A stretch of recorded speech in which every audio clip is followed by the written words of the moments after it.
تو اب مجھے کچھ ڈریمز بھی آئے ہوئے ہیں اینڈ آف ٹائم سے ریلیٹڈ، ایون قیامت کے دن سے بھی متعلق۔ اب ایک قیامت کے دن کا خواب ہے، اس میں یہ ہوتا ہے کہ محمد صلی اللہ علیہ وسلم جو ہیں قیامت کے دن، یعنی اتنا اہم دن ہے، اور محمد صلی اللہ علیہ وسلم صحابہ سے ملنے سے پہلے ہم سے ملنے آتے ہیں، یعنی جو ہم کھڑے ہوتے ہیں، میں اور میرے ساتھ جو لوگ ہوتے ہیں ان سے ملنے آتے ہیں، اور ان پرسن ملتے ہیں، سب سے ایک ایک سے ملتے ہیں، جیسے میں ابھی آپ سے ملا ہوں، تو اس طرح سب سے وہ ملتے ہیں۔ تو وہ ان سے کہتے ہیں کہ جس طرح آپ نے دنیا میں قاسم کے ساتھ رہے، جو بھی کیا، تو آج اللہ جو ہے وہ آپ کو خوش کر دے گا۔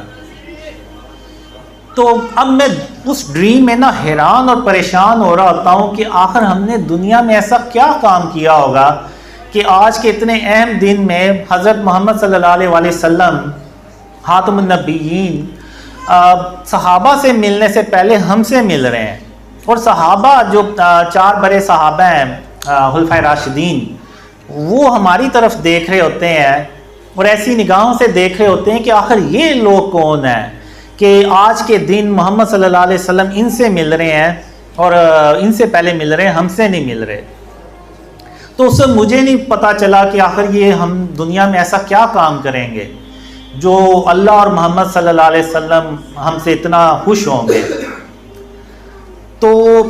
یہ کئی سال تک میرے ذہن میں بس سوال ہی رہ گئے، اور اس کے بعد بھی مجھے کافی ڈریمز آئے، جس میں ایک کافی میں ذکر بھی کرتا ہوں ان لوگوں سے کہ ٹرین کا، کہ ہم ٹرین پہ جا رہے ہوتے ہیں عیسیٰ علیہ السلام سے ملنے۔ تو میں کہتا ہوں کہ آخر یہ جو ٹرین پہ جو لوگ جاتے ہیں یہ کون لوگ ہوں گے؟ تو اللہ یعنی ان کو کیسے چنے گا، یا کیا ان کا وہ چننے کی جو بنیاد ہے وہ کیا ہوگی، معیار کیا ہوگا چننے کا؟ تو اب مجھے سمجھ آئی جب میں نے ڈریم شیئر کرنا شروع کیے، جب شرک اور اس کی اقسام کے بارے میں بتانا شروع کیا، تو اور ایک ڈریم میں اللہ نے مجھے یہ بھی، کافی ڈریمز میں اللہ نے مجھے یہ بھی کہا کہ قاسم میں تیری صرف اس لیے مدد کر رہا ہوں کہ تو نے اپنے آپ کو شرک اور اس کی اقسام سے بچانا شروع کر دیا۔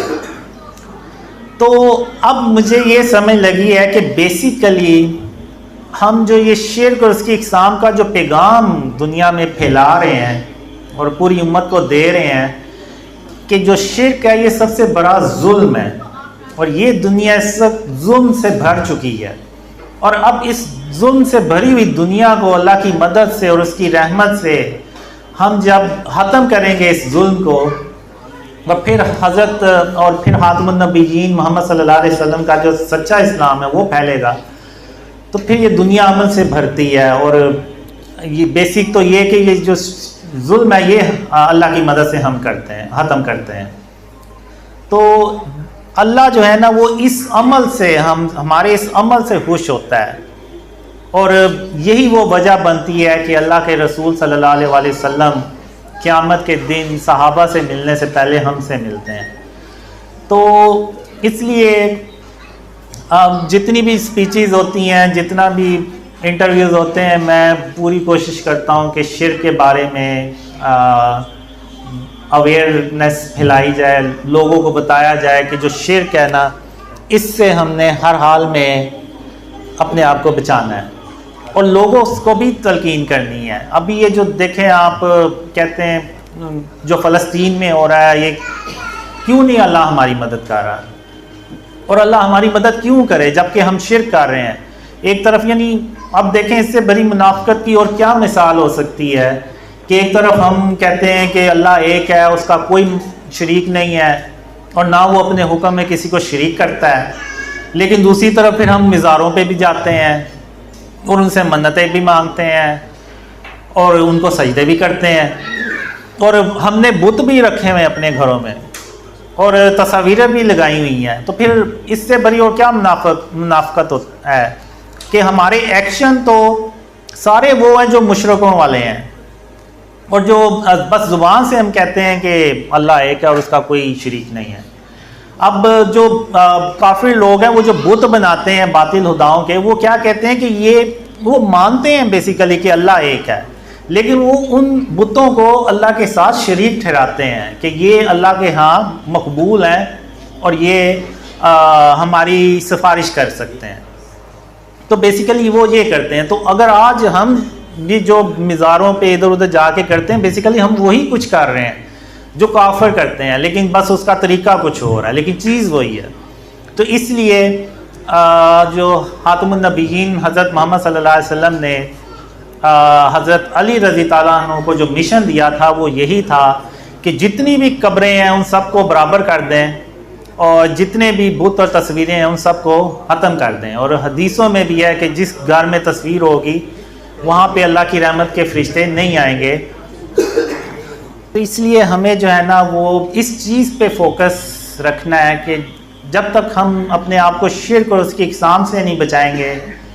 اللہ جو ہے نا وہ ہماری مدد نہیں کرے گا۔ ابھی اسی سال کے شروع میں میں اللہ سے یعنی کہتا ہوں کہ ابھی تک جو ہیں وہ ڈریمز ویسے نہیں پھیلے جیسے کہ پھیلنے چاہیے تھے۔ تو پھر اللہ نے مجھے کہا کہ قاسم جب تک تم شرک کو نہیں نہ ختم کرو گے تو تب تک میری مدد تم تک نہیں آئے گی۔ اب ہوا یہ تھا کہ کچھ اخباریں تھیں وہ میرے کیبنٹ میں پڑی ہوئی تھیں اور میں بھول گیا تھا کہ میرے کیبنٹ میں وہ اخباریں پڑی ہوئی ہیں۔ تو اس خواب میں بیسیکلی اللہ مجھے کہتا ہے کہ قاسم جب تک تم ان اخباروں کو ختم نہیں نہ کرو گے تو تب تک میری مدد تم بھول جاؤ کہ میری مدد تم تک آئے گی۔ تو پھر میں نے کہا کہ میرے یہ کیبنٹ میں اخباریں کہاں سے آ گئی ہیں، میرے تو کیبنٹ میں نہیں تھیں۔ تو پھر میں ڈریم میں مجھے خیال آتا ہے کہ ہاں وہ جو میرے نیوز پیپر میں انٹرویوز چھپے تھے تو وہ اخباریں میرے کیبنٹ میں پڑی ہیں، لیکن پھر میں کہتا ہوں کہ نہیں مجھے ان کی ضرورت ہے تو وہ میں رکھ سکتا ہوں، لیکن پھر میں ڈریم میں ہی اپنے آپ کو کہتا ہوں کہ نہیں مجھے صرف اتنے ہی اخبار کی ضرورت ہے جتنے کہ اس انٹرویو چھپا ہے، باقی اخبار کی ضرورت نہیں ہے۔ تو پھر میں کہتا ہوں کہ ابھی میں سو رہا ہوں تو جب میں اٹھوں گا تو سب سے پہلے میں یہ کام کروں گا۔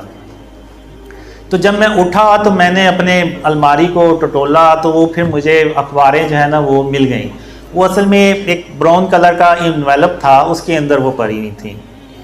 تو جب میں نے ان کو کھول کے دیکھا تو میں یعنی سر پکڑ کے بیٹھ گیا۔ اس میں تو بڑی بڑی تصویریں بھی تھیں، ظاہر سی بات ہے آپ نے دیکھی ہوں گی، اشتہار بھی چھپتے ہیں، سارا کچھ تصویریں ہوتی ہیں۔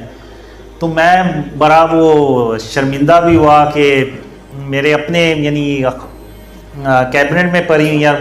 مجھے پتہ ہی نہیں چلا جب تک کہ اللہ نے نہ بتا دیا مجھے۔ تو پھر میں نے ان اخباروں کو ضائع کیا، تو ایون میں نے اپنا انٹرویو والا پارٹ بھی نہیں رکھا۔ تو پھر اس کے بعد آپ دیکھیں تو یعنی اللہ نے ایسی مدد کی کہ پوری دنیا میں جو ڈریمز ہیں نا وہ پھیلے، اور ایون اگر آپ دیکھیں تو بڑے بڑے مفتیز جو ہیں انہوں نے بھی بات کی۔ مجھے اس سے کوئی مسئلہ نہیں ہے، وہ میرے بارے میں جو مرضی کہتے پھریں، مجھے بس ایک چیز کی خوشی ہوتی یہ ہے کہ چلو ان تک یہ پیغام تو پہنچ گیا کہ ایک بندہ ہے اس کو ڈریمز آتے ہیں، تو وہ شاید کبھی سوچیں کہ آخر اس کے خوابوں میں سب سے اہم پیغام کیا ہے، تو وہ ضرور اس چیز کو دیکھیں گے کہ سب سے اہم پیغام جو ہے نا وہ شرک اور اس کی اقسام سے جب تک ہم نہیں بچائیں گے تو اللہ کی مدد جو ہے نا وہ نہیں آئے گی۔ تو اس لیے آپ نے دیکھا میں نے کبھی کسی عالم کے بارے میں کوئی بات ہی نہیں کی، وہ اس لیے کہ میں نے کہا کہ میرا کام جو اللہ نے مجھے جس کام پہ لگایا ہے کہ وہ شرک اور اس کی اقسام کے بارے میں لوگوں کو، اس امت کو بتانا ہے، تو وہ میرا کام اللہ کی مدد سے ہو رہا ہے۔ تو اب انشاءاللہ کویسچن آنسر، ان کے سوال اور ان کے جوابات شروع کرتے ہیں۔